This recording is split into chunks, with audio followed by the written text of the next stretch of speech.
Hi అండి, అందరికీ నమస్తే. వెల్కమ్ టు శ్యామ్లా వంటిల్లు.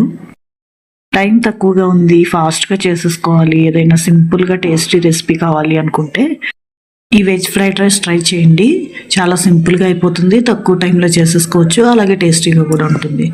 దీనికి కాంబినేషన్గా నేను క్యాలీఫ్లవర్ పకోడీ వేస్తున్నానండి. ముందుగా మనం రైస్ ప్రిపేర్ చేయడం కోసం స్టవ్ మీద బాండీ పెట్టుకుని దానిలోకి ఒక 4 స్పూన్స్ దాకా ఆయిల్ వేసుకోవాలి.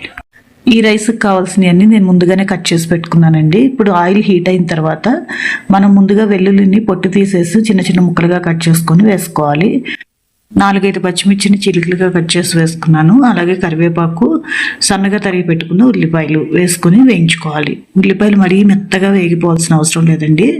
కొద్దిగా 50% మగ్గిన తర్వాత దానిలోకి మనం ముందుగా కట్ చేసుకున్న క్యారెట్, బీన్స్, అలాగే క్యాప్సికమ్ ఈ ముక్కలు యాడ్ చేసుకుని దానిలోకి కొద్దిగా సాల్ట్ వేసుకొని ఒకసారి కలిపేసుకొని వేయించుకోవాలి. ఈ వెజిటేబుల్స్ కూడా మరీ మెత్తగా మగ్గిపోవాల్సిన అవసరం లేదండి. ఒక 50% వరకు మగ్గితే సరిపోతుంది. ఈ ఫ్రైడ్ రైస్కి మరీ మెత్తగా అయిపోయినా బాగోదు, కొంచెం క్రంచీగా ఉంటేనే బాగుంటుంది. వెజిటేబుల్స్ కొద్దిగా మగ్గిన తర్వాత దానిలోకి ముందుగా మనం ఉడికించి చల్లార్చి పెట్టుకున్న పొడి లాడే రైస్ని వేసుకోవాలి. దానిలోకి ఒక 1/2 స్పూన్ పసుపు వేసుకోవాలి. అలాగే టేస్ట్కి సరిపడినంతగా సాల్ట్ యాడ్ చేసుకోవాలి.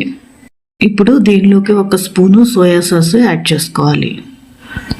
అలాగే దీనిలోకి ఒక 2-3 స్పూన్స్ వరకు చికెన్ మసాలా యాడ్ చేసుకోవాలండి. ఈ చికెన్ మసాలా వేసుకొని ఫ్రైడ్ రైస్ చేయటం వల్ల టేస్ట్ అయితే చాలా బాగుంటుంది. ఆ ఫ్లేవర్తో ఫ్రైడ్ రైస్ చాలా చాలా రుచిగా ఉంటుందండి.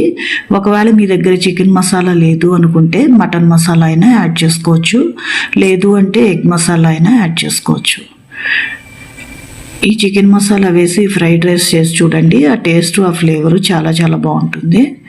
మీ దగ్గర లేదు, అవైలబుల్ లేదు అనుకుంటే మీ దగ్గర మటన్ మసాలా ఉన్నా అది కూడా యాడ్ చేసుకోండి, అదైనా బాగుంటుంది. ఈ మసాలాలు మొత్తం రైస్కి పట్టేలాగా మంచిగా కలుపుకున్న తర్వాత దానిలోకి కొద్దిగా కొత్తిమీర యాడ్ చేసుకొని మరొకసారి మొత్తం కలిసేటట్టు బాగా కలుపుకోవాలి. రైస్ అనేది పొడిగా ఉండేటట్టు చూసుకోండి, ముద్దగా ఉంటే టేస్ట్ బాగోదు. ఫ్రైడ్ రైస్కి రైస్ పొడిగానే ఉండాలి. మనం ఉడికించేటప్పుడే కొద్దిగా పొడిగా ఉడికించుకుని వెంటనే వేరే గిన్నెలోకి తీసుకొని చల్లార్చుకుంటే రైస్ పొడిగా వచ్చేస్తుందండి. అప్పుడు యాడ్ చేసుకోండి, బాగుంటుంది.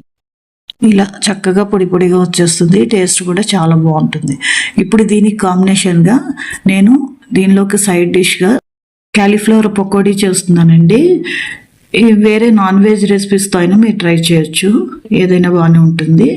నేను ఇక్కడ క్యాలీఫ్లవర్ పకోడీ చేయడం కోసం స్టవ్ మీద గిన్నెలో వాటర్ని మరిగించుకుని దానిలోకి 1 స్పూన్ సాల్ట్, ఒక 1/2 స్పూన్ పసుపు వేసుకొని ముందుగా మనం క్లీన్ చేసుకుని పెద్ద ముక్కలుగా కట్ చేసుకున్న క్యాలీఫ్లవర్ని వేసుకొని 2 నిమిషాల పాటు ఉడికించుకోవాలండి. ఎక్కువసేపు ఉడకాల్సిన అవసరం లేదు, మళ్ళీ మనం డీప్ ఫ్రై చేస్తాం కదా, అందుకని అంత ఎక్కువసేపు ఉడకాల్సిన అవసరం లేదండి. ఒక 2 మినిట్స్ పాటు అలా మరిగించుకున్న వాటర్లో వేసుకొని ఒక 2 మినిట్స్ ఉడికించుకుని తీసి పక్కన పెట్టుకోవాలి. వాటర్ వడకట్టేసేసి పక్కన పెట్టుకోండి. ఇప్పుడు మనం క్యాలీఫ్లవర్కి మసాలా కలపడం కోసం ఒక గిన్నె తీసుకుని దానిలోకి ఒక 2 స్పూన్స్ వరకు శనగపిండి వేసుకోవాలి. అలాగే దానిలోకి ఒక 2 స్పూన్స్ కార్న్ఫ్లోర్ యాడ్ చేసుకోవాలి. ఒక 2 స్పూన్స్ కార్న్ఫ్లోర్ వేసుకున్న తర్వాత దానిలోకి ఒక 1/2 స్పూన్ పసుపు వేసుకోవాలి. అలాగే టేస్ట్కి కొద్దిగా సాల్ట్ యాడ్ చేసుకోవాలండి, టేస్ట్కి సరిపడినంతగా సాల్ట్.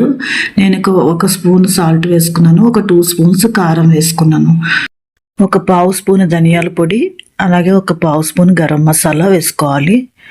ఇప్పుడు ఒక 1/2 స్పూన్ వరకు అల్లం వెల్లుల్లి పేస్ట్ యాడ్ చేసుకొని కొద్దిగా 1 స్పూన్ ఆయిల్ వేసుకుని మొత్తం కలిసేటట్టుగా బాగా కలుపుకోవాలి. ఈ మసాలా పొడులు అలాగే ఈ పిండి మొత్తం బాగా కలిసేలాగా చేతితో కలిపితే బాగా కలుస్తుందండి.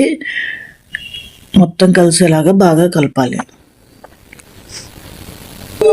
వేరే చికెన్ పకోడీ ఏదైనా నాన్ వెజ్ ఐటెంతో అయినా ట్రై చేయొచ్చండి. నేనైతే ఇక్కడ క్యాలీఫ్లవర్తోనే చేస్తున్నాను.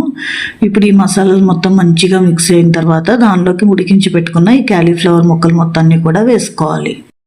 క్యాలీఫ్లవర్ పీసెస్ మొత్తం దీంట్లోకి యాడ్ చేసుకుని ఇప్పుడు మనం కలిపెట్టుకున్న ఈ మసాలా అంతా కూడా ఈ క్యాలీఫ్లవర్ ముక్కలకు పట్టేలాగా బాగా కలపాలండి.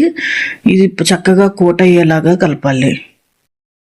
ఫస్ట్ వాటర్ ఏమి యాడ్ చేయకండి, మామూలుగా మంచిగా మిక్స్ అయ్యేలా కలపండి.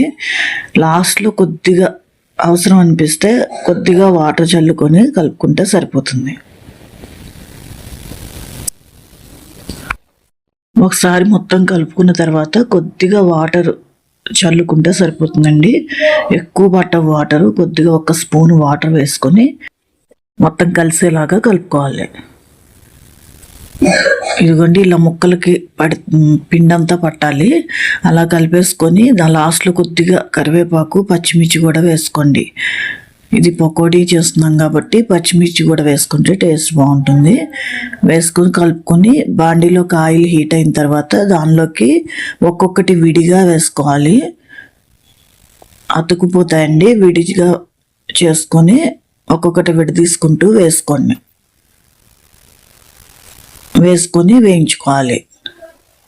ఒక 2 మినిట్స్ పాటు కదిలించకుండా ఉంచి ఆ తర్వాత రెండో వైపుకి తిప్పుకొని మొత్తం కాలేలాగా మంచిగా వేగనివ్వాలి. మీడియం ఫ్లేమ్లో పెట్టుకొని ఎర్రగా వేగే వరకు వేయించుకోవాలి. హైలో పెట్టేయకండి, మీడియం ఫ్లేమ్లో పెట్టుకొని వేయించుకోండి. ఇలా చక్కగా ఎర్రగా వేగిన తర్వాత దాన్ని ఒక టిష్యూ వేసిన ప్లేట్లోకి తీసుకుంటే ఎక్సెస్ ఉన్న ఆయిల్ని టిష్యూ పీల్చేస్తుంది. పకోడీ రెడీ అయిపోతుంది. ఇలా మొత్తాన్ని కూడా తీసుకొని ప్లేట్లోకి పెట్టుకోవాలి. అంతేనండి, టేస్టీగా ఉండే క్యాలీఫ్లవర్ పకోడీ కూడా రెడీ. ఈ టేస్టీ వెజ్ ఫ్రైడ్ రైస్ అలాగే క్యాలీఫ్లవర్ పకోడీ మీకు నచ్చిందని అనుకుంటున్నాను. నచ్చితే తప్పకుండా ట్రై చేయండి. ఈ వీడియో కనుక మీకు నచ్చినట్లయితే వీడియోకి ఒక లైక్ చేసి ఛానల్ని సబ్స్క్రైబ్ చేసుకొని సపోర్ట్ చేయండి.